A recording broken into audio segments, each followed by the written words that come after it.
start with a flea flicker to open up the night. And he connects with Galladay. Sup, everybody, and welcome to this week's episode of the Flea Flicker with Joey D and Timmy B. Joey D is out and about today, so we are welcoming our guest. It's just going to be me and him. Welcome, Mr. Fab. Fab, how are you today? Hey, I'm great, Tim. How are you? Fantastic. Ready to talk some football and pick some games. So let's just start off with Thursday Night Football. Bears beat the Buccaneers 20-19. Tom Brady forgot it was fourth down, and Nick Foles did just enough. Cairo Santos actually made a field goal. Joe picked the Bucs. I picked the Bears, so I'm already up 1-0 on him. Fab, give us your thoughts from Thursday Night Football. So I actually stab-tatted you my pick. This was the first thing that I wrote down on my list. I picked Tampa Bay to win, which was incorrect. I was basing that off of the first half, which put me to sleep so hard I didn't watch the second half where the Bears actually came back and started performing. It was a pretty weak game for Tampa Bay. I still think that Chicago is a team built on fraud and that their record is going to collapse sooner rather than later. Yeah, I'm with you. 4-1 is interesting for the Bears. I mean, good for them. They're winning the games they're supposed to win, but we'll see once they start playing the Packers and other teams. That's all I could think about on their schedule is the Packers. But yeah, it was a pretty boring game. I mean, that's what I kind of expected, kind of like that low scoring, just going at it. Ronald Jones for Tampa Bay looked great. We got to give him the ball a little bit more, a little Rojo action. But that's pretty much it for Thursday football. I mean, I don't know what else to really talk about. It was 20-19, and that was it. Now let's just hop into Sunday football and Monday and Tuesday football. And we're going to start off, Fab. The first game, we have the Los Angeles Rams making their way back to the East Coast to play the Washington football team. Rams are 8.5-point favorite. The over-under is 46.5. Joey D picked the Rams. Fab, give us your thoughts from this game, and who's your pick? Yeah, so I picked the Rams in this one. They had a pretty bad game against New York last week. I think they only put up like 17 points, but I mean, New York put up 6, so it didn't really matter. I don't see Washington doing much better, especially not with Dwayne Haskins being benched for Kyle Allen. I actually went in and compared their stats for their entire games played, and it's pretty much comparable between Haskins and Kyle Allen. I think the only advantage that he really has there is his familiarity with Ron Rivera and the fact that he has not recently thrown an interception in the NFL. That's pretty much all I have to say. I think the Rams handily win this one, and I picked them at, you said -8, I had -7.5, but regardless, I'm taking the Rams. Yeah, I actually got 8.5. I'm going to take the Rams as well. I don't know if I'm going to take the spread. I don't know how this game's going to play out with Kyle Allen. I do know that he's in for a long day with Aaron Donald in that defensive line. The Rams, this is the third time they're coming to the East Coast, so that could also play a little bit of a factor, or maybe it's an advantage now that they're used to it.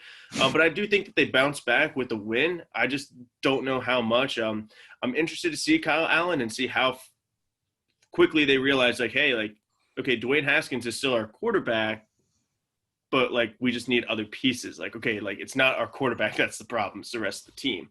Yeah. But that was an easy pick.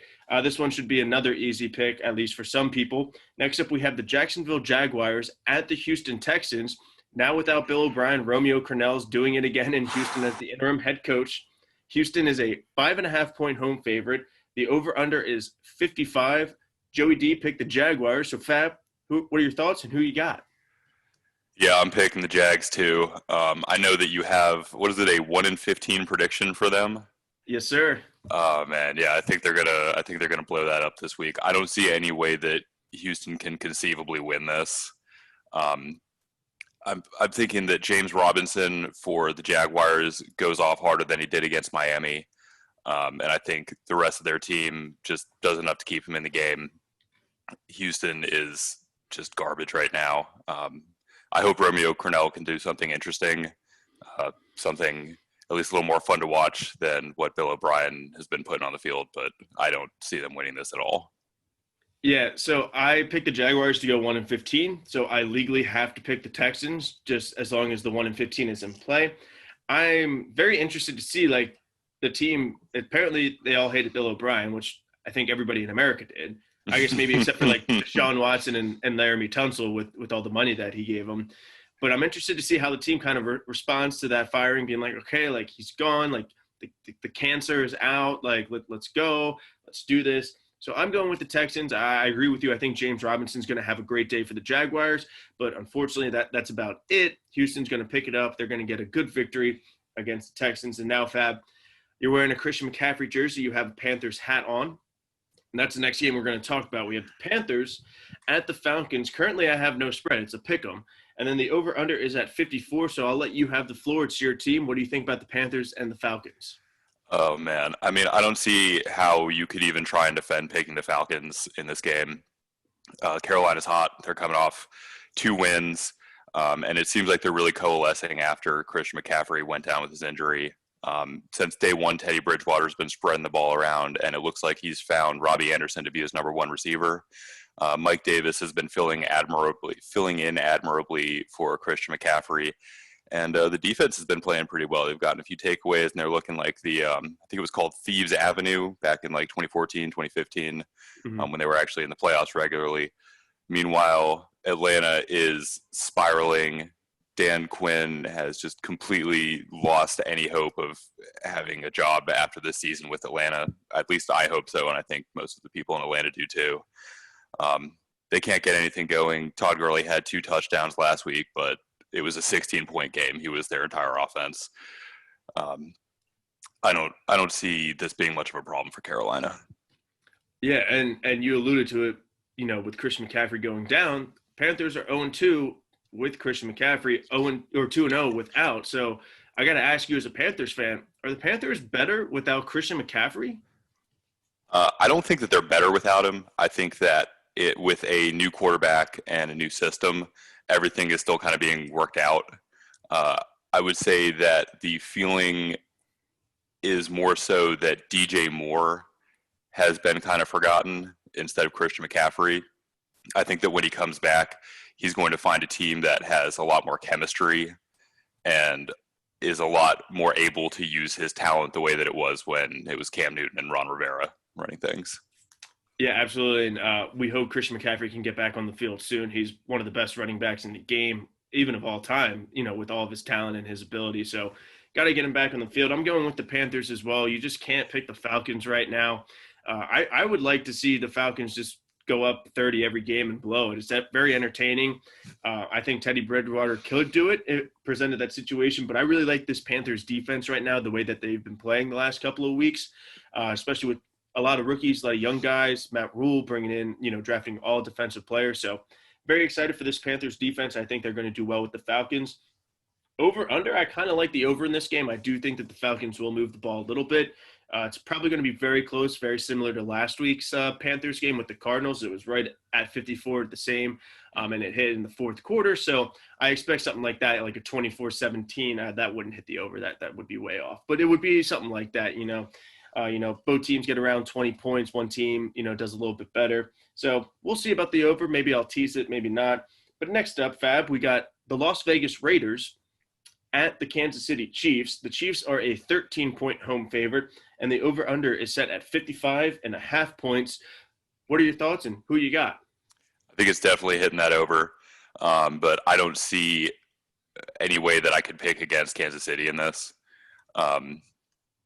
Las Vegas is a good team, and I think that they are going to keep it competitive, especially with this being a division game. But there's just too many good players on Kansas City for Vegas to stop, I think, realistically. Yeah, I'm going with the Chiefs as well, and forgot to mention Joey D also picked the Panthers. I forgot we got to include his picks, but I'm going with the Chiefs as well. Like you said, you can't really pick against them right now. With the 13-point spread, I'm not sure. I think Vegas is a little bit better than that, despite what we've seen the last couple of weeks from them. So I'm not sure what I would do in the spread for this one, but the Chiefs are going to win this game. The Raiders defense isn't as good. They still need to, put the pieces together a little bit so Pat Mahomes could feast, especially after a game like against New England on Monday night, where with Bill Belichick's defense, they're going to be hungry to score a bunch of points. So I do like the over. And Derek Carr made a good point. They were talking about the Chiefs-Raiders rivalry, and he was like, look, like, it's not really a rivalry if we don't win. I'm like 2-10 against the Chiefs. So hopefully that adds a little bit fuel to the fire and the Raiders, make it close or make it interesting. But like I said, got to go with the Chiefs here. Yeah. And then it's disappointing that Joey D isn't here because it's a pretty important game for the Philadelphia Eagles. They stay in the same state, Pennsylvania the Battle of PA. They're at the Steelers. Currently, I have the Steelers as a 7.5-point favorite, and the over-under is set at 45.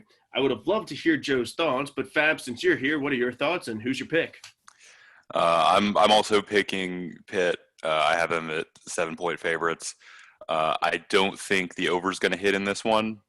And I'm also missing Joey D for this because I'm thinking that if Carson Wentz keeps up his bad play, that he could legitimately be benched for Jalen Hurts. Whoa. And I'm not talking like Carson Wentz is in on the tight end, he's going to throw a block or something. I mean, Jalen Hurts is going to be the only quarterback on the field potentially by the second half of this game. I saw a pretty damning stat about Carson Wentz.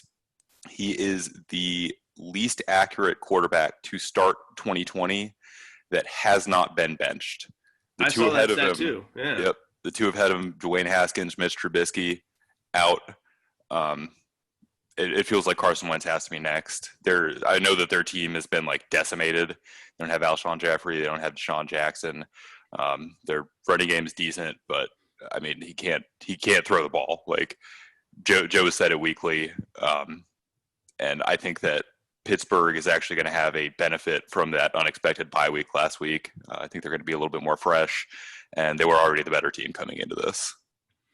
Yeah, I'm with you. I got the Steelers. I think in Ben Roethlisberger's time as the quarterback, coming off a bye, they're like 13-2 or like 14-1. Like Ben Roethlisberger is very good after a bye. And so I think they're like a little bit half and half. Like I think Tomlin was like, hey, you know what? It's an unexpected bye. We got to do what we do. Some players are like, this sucks. Like we wanted a week 8, whatever. So it is a little bit of a chip on their shoulder, but they're going to be a little bit fresh. They're the better team. They're going to win. Joey D also picked the Steelers, so he is smart. Joey D, when you watch this, comment your thoughts on Fab's Carson Wentz benching for Jalen Hurts or Jalen Hurts coming in for a bench Carson Wentz. Throw that in the comments, Joe. And then finally, we got a very exciting game because Joe Flacco is the quarterback of the New York Football Jets. The Cardinals are coming into New York, 8.5-point road favorite. At the Jets, the over-under is 47. Joe went with the Cardinals, but Fab, who do you got in this game? I've also got the Cardinals. There's no way I'm picking the football Jets over the Cardinals in this game. I think the Cardinals are too good. Even, having lost to Carolina last week and Kyler Murray having some interception problems and DeAndre Hopkins seeing high workload but low efficiency, I think all that's going to go away against the Jets. Man, last week they looked like their coaching staff didn't even prepare for the game. And this week with that false positive for COVID, it seemed like they weren't going to play for a while. So I don't know what, if any, preparation Adam Gase has done this week. I think probably the only win that New York can hope for is the false positive COVID test. Yeah, well, I'm going to go with the Jets here. I can't not choose Joe Flacco. He's my quarterback. He won me a Super Bowl. So, and also because the Bears won, I do have a little bit of a game to play with over you and Joe. So I'm going with the Jets. I'm going with Joe Flacco. He's going to win this game, but he's also the perfect Adam Gase quarterback. He's just a very plain vanilla quarterback. That is Adam Gase. So maybe he figures it out. And hopefully he goes 12-4 as the 12-game win streak. Jets go 12-4. But I'm riding with Flacco. I'm wacko for Flacco. Jets are winning this game. Oh my God. Now we're going the final 1:00 game that we're going to talk about. Joe Flacco's former team, my Baltimore Ravens, are hosting Joe Burrow for the first time. We're a 14-point home favorite. The over-under is set at 50.5. Fab, I'll let you get your pick in and your thoughts before I go on for a minute or two. Oh, I know you're going to have something to say. I'll make this quick. Obviously, I'm taking Baltimore. Bet the over. Take Baltimore. I have them as -12 favorites. Baltimore has shown that they can beat an easy team when presented. I think that game against Kansas City was definitely an outlier rather than the start of a trend. The only concern that I might have is Lamar Jackson being out of practice for a few days this week, but he was back yesterday and seems like he's going to be good to go. So, Tim, please tell me why Baltimore is going to win. Yeah, well, I think we're going to win. I think that's pretty obvious. I am a little bit concerned about Joe Burrow. If the Bengals are that type of team now where if they go up 7-0 or 10-0, maybe they, step up and play a little bit extra. I don't see that happening. The Bengals still have a weak offensive line. For the Ravens, we do need to get some pressure. If we need to get a handful of sacks, we need to be in Joe Burrow's face the entire game with that poor offensive line, because if not, I can definitely see the Ravens trying to add another pass rusher or two in the trade deadline or waiver wire or whatever. So that's the key for me.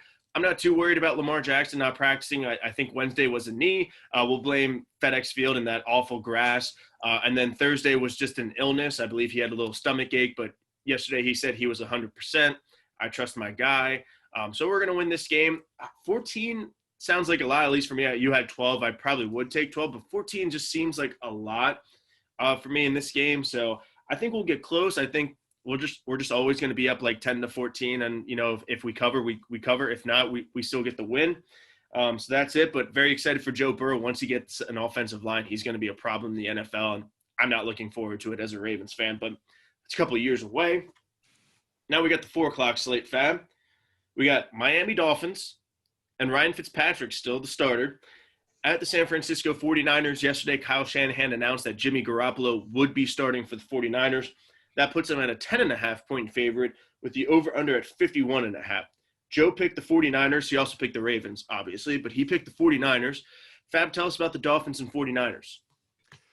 Yeah, I'm taking the under on this one.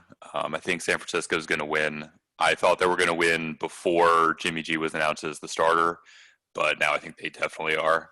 I don't have a ton of confidence in Miami. It seems like they play hard and they want to win, but I mean, if you go back to like last week, Ryan Fitzpatrick was their most productive rusher, and that was off of one long play. You can't really have that be sustainable and win games, and they just don't generally have like a whole lot of talent.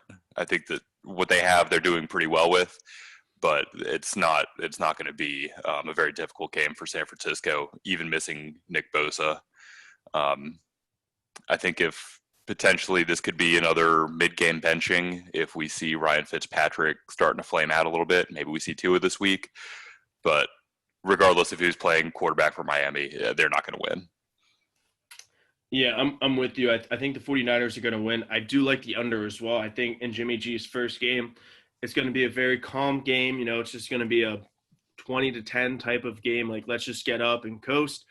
Jimmy G is going to do just enough. Kittle's still going to have a great game. They're going to run the ball, eat the clock, because I feel like everybody in the NFL knows that Fitzmagic is talented and he can win games and he can put up numbers. So not saying we need to get the ball out of his hands like a Mahomes or Rodgers, but hey, if the 49ers establish a run, he only gets a couple of drives. He can't get the magic cooking. So I think that's what the 49ers are going to do. They're going to win this game pretty easily. Joe has the 49ers. We all have the 49ers. Now a very interesting 4:00 game. The Indianapolis Colts at the Cleveland Browns. Both are, again, pick 'em. I don't have a spread. The over-under is 48. Now this is interesting because both of these teams are, 3-1. Like, are we going to see a team like the Bears where this winner is 4-1? It's kind of like, yeah, but are they really 4-1? So, Fab, give us your thoughts and who's your pick. Yeah, I think this is another case of fraud on behalf of Indianapolis. Their defense has been good. I believe they had a touchdown off defense last week or maybe 2 weeks ago.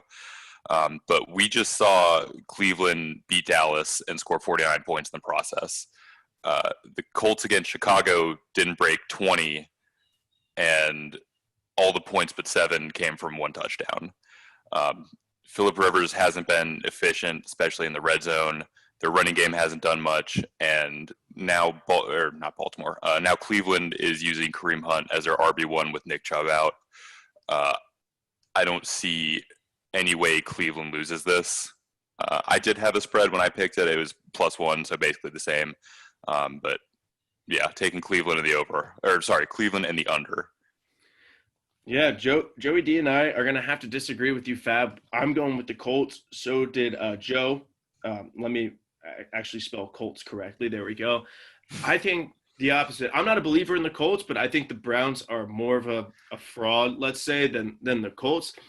Their 3 wins are against the Bengals at home on a short week on Thursday Night Football. Then the football team when they were losing in the second half. And then the Cowboys, who are just awful and bad at defense. Like, the Cowboys aren't a good team. So they beat 3 bad teams. Their one loss is against the Ravens, where we dominated that entire game. We blew them out, obviously. And I like the Colts defense. I think that they're going to figure out Baker Mayfield. We've realized with the Browns that they got to establish the run. That's Kevin Stefanski's offense, to use Kareem Hunt and now Ernest Johnson, because Baker Mayfield's not going to throw 45 times and win you a football game. He's more of that 20 for 27, 20 for 28 type guy. More, I don't want to say game manager because he is electric, but he's not going to beat you with his arm. So I think the Colts can contain the run. They have a decent secondary, a ball-hawking secondary to get a turnover or 2. Philip Rivers needs to step it up a little bit. You're right with that, Fab. They barely scored against the Bears. So I'm going with the Colts. I think they beat the Browns. Probably the under. This is going to be probably an ugly game to watch, like that Colts-Bears last week. I expect it to be pretty similar, but Joey D and I are going with the Colts. And speaking of how bad the Cowboys are, that's our next game, Fab. They are hosting the New York Giants. I don't know why this is still on primetime. I get it's New York and Dallas, but every time they play, it doesn't have to be Sunday Night Football or the 4 o'clock Fox game. But anyways, the Cowboys are a 9.5-point favorite at home. The over-under is at 54. Joey D is going with his favorite team, the Dallas Cowboys. So, Fab, who you got in this game? I'm also going with the Cowboys. When I first started making my notes on this one, I had some inkling of hope that maybe the Giants would win this, just to see Dallas really get exposed for what they are. But I think in this matchup, it's going to be all offense, and I don't see any kind of scenario where the New York Giants offense can match up with or beat Dallas's head-to-head. Daniel Jones has been highly inaccurate for his whole career. He's 2 touchdowns versus 5 interceptions this season, which through 4 weeks is a brutal stat. And I don't think that's going to improve at all against Dallas. Yeah, I'm with you. The Cowboys are going to win this game. And if the Giants had Saquon, maybe I think differently with that defense, or at least it'll be a closer spread. But I think the big question is this Cowboys defense, 49 points to the Browns, 40 plus points to the Seahawks. They're giving up a lot of points. They are not as good as people thought that they were going to be. And so Daniel Jones and no Saquon in this offense could be a good offense to get on the right foot. But if the Giants can score, 20 plus points, maybe even get to 30, they're in a lot of trouble. They're definitely going to have to make a move or 2 at the deadline. But I'm going with the Cowboys. They should win this with ease. Our offense is just too good right now. They would be able to win a shootout with the Giants, but as we saw in the last couple of weeks with the Browns and the Seahawks, even the Falcons, if they didn't get that onside kick, to a team that has like some talent on offense, they can win shootouts. But with the Giants offense, they're not as good. So I'm going with the Cowboys, and that's it for 4 o'clock games. Only 3 of them this week, sadly. But now we got Sunday Night Football, which always seems to happen every year, even though they're not in the same division. We have the Minnesota Vikings at the Seattle Seahawks. The Seahawks are a 7.5-point favorite. I have the over-under at 57. Joey D is going with the Seahawks. So am I. But Fab, talk to us about Vikings Seahawks. Yeah, I'm going Seahawks and over as well. I think this is going to be a game where Kirk Cousins really has to work hard. Seattle has allowed 300 rush yards to its opponents through 4 games, and Minnesota is clearly a team that loves rushing. They had 3 rushing touchdowns last week. I don't see that happening again. I think this is going to be pretty close for a while, but I think towards the end of the game, Seattle is going to get a lead and just start feeding Chris Carson, who, by the way, is exceptionally tough for the way that he's played this year, but carries a risk of getting hurt that I think may actually materialize this game. Ooh. Interesting. No jinx. I got 3, maybe 4 words, depending how you spell one word. Prime time Kirk Cousins. Okay. So Kirk Cousins is bad in prime time. Everybody knows it. He got his first win last year, I believe, in that playoff game. But all playoff games are prime time. But this is going to be a bad game for the Vikings. I think Russ is going to cook, and I think you're right. They're going to go up big, and they're just going to run the ball, and the Vikings won't be able to stop them. I don't know about the over. I think Kirk Cousins is going to struggle. Obviously, it's prime time, and you nailed it. Their bread and butter is running the football, and Kirk Cousins ain't going to win a game throwing 35 times. So if the Seahawks can stop Dalvin Cook, this will be a blowout. We all had the Seahawks winning. Let's move to Monday night. We got the Los Angeles Chargers and Justin Herbert on the road going to the Superdome and the Saints, where Drew Brees is taking on his first ever NFL team, the Chargers. Saints are a 9.5-point favorite. Over-under is at 51. Joey D has the Saints. But Fab, who do you have? I've also got the Saints. They can clearly hang pretty well in a shootout, even though Drew Brees doesn't seem all that ready or even able to throw a deep ball. But it really doesn't matter. None of their guys are really viewed as being superior deep threats. They run a lot of short and intermediate routes. And even without Michael Thomas, their remaining receivers have carried them pretty admirably. Traquan Smith had 2 touchdowns in the last game. Latavius Murray somehow had 2 touchdowns. That's 28 points between 2 guys that a casual fan probably wouldn't be able to name. And they've still got Alvin Kamara going up against the defense that just gave up 111 yards to Ronald Jones. This is another one where it seems like there's a pretty clear-cut winner. Eckler's out, and even with Herbert being now their actual legitimate starter, I don't think that there's really much of a chance for the Chargers to win this game. Yeah, I like the Saints. I have them as well. I am very interested to see the Chargers because they did contain Patrick Mahomes. They almost beat Patrick Mahomes. So I'm curious to see if they have a similar game plan to a quarterback like Drew Brees. Obviously, they played up against Patrick Mahomes and the Chiefs. So if they do the same with the Saints, Drew Brees could have some difficulties throwing the football. But I think it comes down to that Eckler injury. I don't know if I trust Justin Herbert enough, especially with the rookie running back and Josh Kelly. But I think they'll do just enough. I have the Saints winning. So does Joey D. This should be a fun game to watch. I'm very excited to watch. Over should hit. 51 seems like it's pretty low for these two teams. So that's it for the Sunday and Monday night games. Now, well, I guess we have one more Monday night game, but now we're coming to the COVID special part of the show. We got 2 games that have been moved to COVID, and then a third one because of the move from one of these games next week with the Bills and the Chiefs. First up on Monday night, right before the Chargers and the Saints, Fab, we have the Denver Broncos at the New England Patriots. I actually didn't have a spread for this. My site did not have it uploaded yet, probably for good reason. But Fab, I believe you told me that you saw Patriots 8.5 at first, so we'll just go with that. Joey D has the Patriots. Fab, I got the Patriots too. Do the Broncos even stand a chance? Can they win this game? I don't think they can win this game. I also picked the Patriots to win it, but I picked Denver for the spread.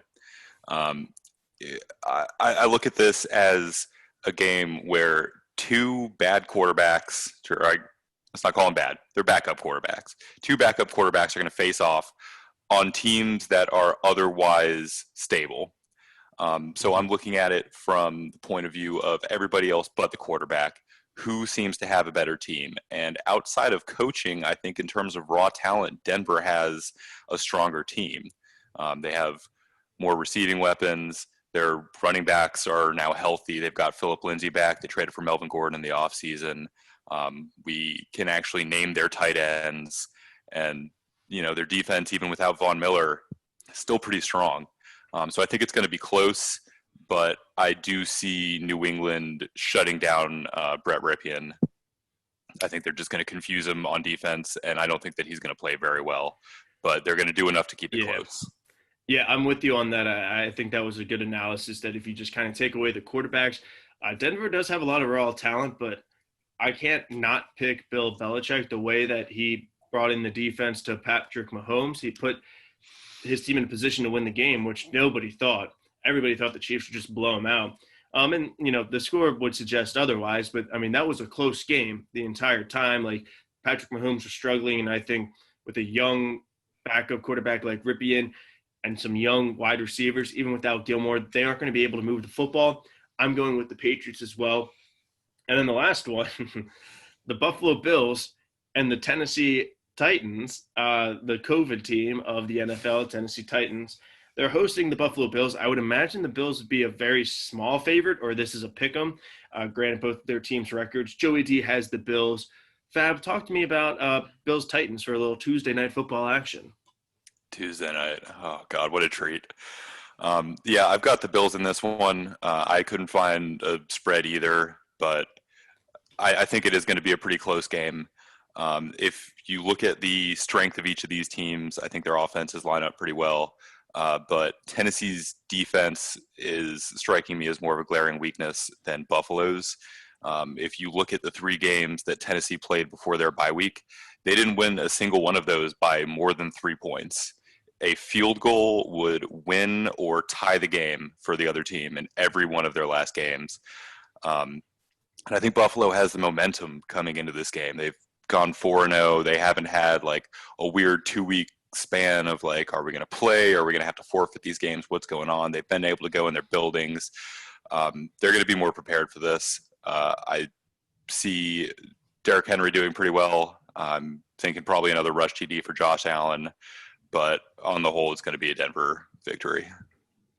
Yeah, Buffalo, but Buffalo. Yeah, sorry.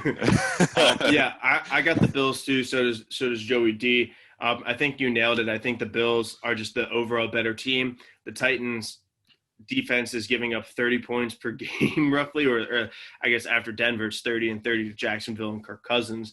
And you nailed it. They barely won each and every game. They had to make a couple of kicks. A field goal would have tied or won each game. Plus, I think the Bills have not the chip on their shoulder, but I think they have like the NFL's backing of like, hey, they really beat the Titans this week. So I'm going to go with the Bills. They're just the overall better team. Their offense is clicking. Josh Allen, Stephon Diggs, even the running game of Devin Singletary. But you also were correct. I think Derrick Henry's going to do a good job. The Bills have a good defense.